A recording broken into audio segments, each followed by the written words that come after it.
दोस्तों, अगर आप एक सीएससी बीएलई हैं, कॉमन सर्विस सेंटर संचालक हैं और आप सभी सीएससी के माध्यम से डीजीपी को चलाते हैं या फिर आप किसी भी कंपनी का एईपीएस चलाते हैं, तो ऐसे में दोस्तों आप सभी के लिए बहुत बड़ी अपडेट निकल के आ चुकी है।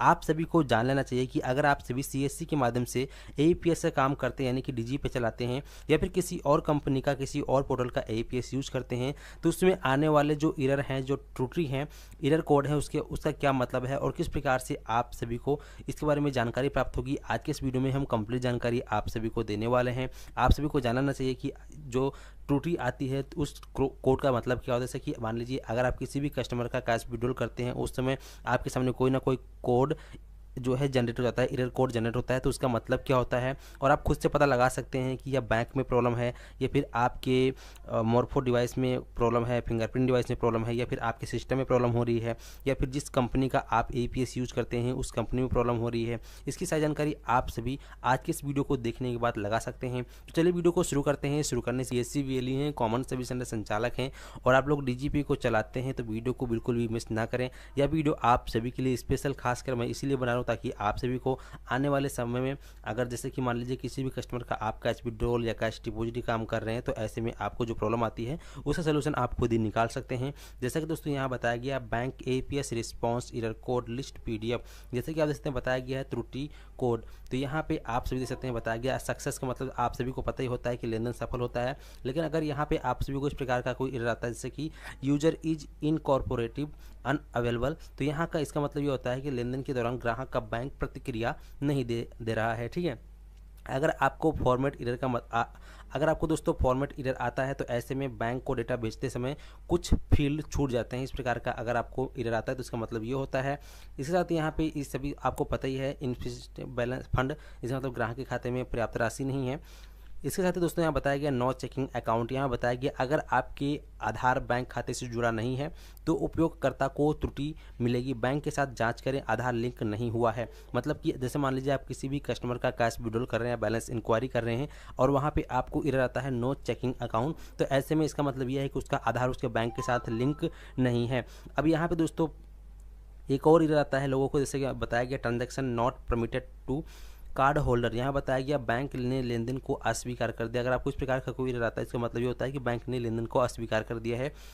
इसके साथ ही दोस्तों यहाँ बताया गया है, अगर यहाँ बताया गया है एक्सीड्स विड्रॉल अमाउंट लिमिट, अगर आपको इस प्रकार का कोई भी एरर आता है तो इसका मतलब होता है राशि सीमा पार कर गया है। और यहाँ पे बताया गया है रिस्पॉन्स रिसीव्ड टू लेट, मतलब कि एनपीसीआई की से प्रतिक्रिया प्राप्त नहीं हुई है। ठीक है, और यहाँ पे अगर आपको इस प्रकार से एरर आता है यूजर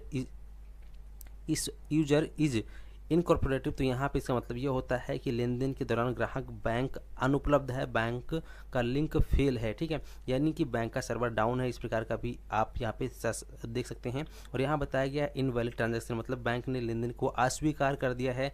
और अगर यहाँ आपको दिखाता है एरर में कि इनवैलिड रिक्वेस्ट रिस्पॉन्स, तो इसका मतलब यह है कि अनुरोध उचित प्रारूप में 2 बार भेजा गया है, कुछ फील्ड मेल नहीं खाते हैं।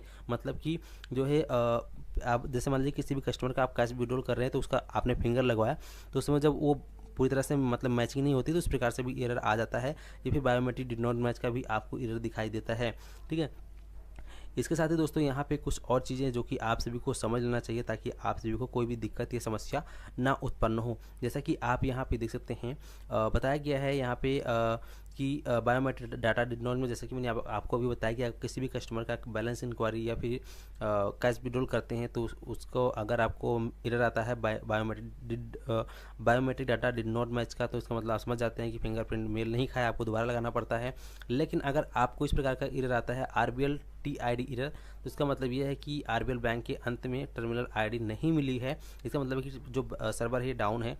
इसके साथ ही यहाँ पर और चीज़ें बताएगी, जैसे कि अगर आपको एरर आता है invalid MC code under Meta tag, ठीक है, तो इसका मतलब ये है कि फिंगरप्रिंट डिवाइस में समस्या है या आपकी बायोमेट्रिक डिवाइस का एरर है। आप अपना डिवाइस का ड्राइवर चेक करें या डिवाइस सही से आपके सिस्टम में कनेक्ट नहीं है, या फिर उसे आप चेक कर सकते हैं। मतलब कि अगर आप अपना या किसी भी व्यक्ति का कैश विड्रॉल या फिर बैलेंस इंक्वायरी करते हैं और आपको आपके सिस्टम में एरर दिखाई देता है invalid MC code under Meta tag का, तो इसका मतलब है कि आपके बायोमेट्रिक में दिक्कत है। आप लोग अपना बायोमेट्रिक बार निकाल के दोबारा से लगा के चेक कर लीजिए। अगर तब भी प्रॉब्लम आती है तो फिर आप लोग अपने बायोमेट्रिक का जो ड्राइवर होता है उसको अनइंस्टॉल करके दोबारा से फ्रेश ड्राइवर को इंस्टॉल करके आप उसको रजिस्ट्रेशन सक्सेसफुल कर सकते हैं। इसके साथ ही यहाँ पर जैसा कि मैंने आपको बताया कि यहाँ पे एक और एरर आता है आप सभी को कभी कभी नो कनेक्शन विथ NPCI। इसका मतलब ये सर्वर समस्या है, नेटवर्क या डेटाबेस समस्या आदि के कारण लेन देन NPCI तक नहीं पहुँच रहा है।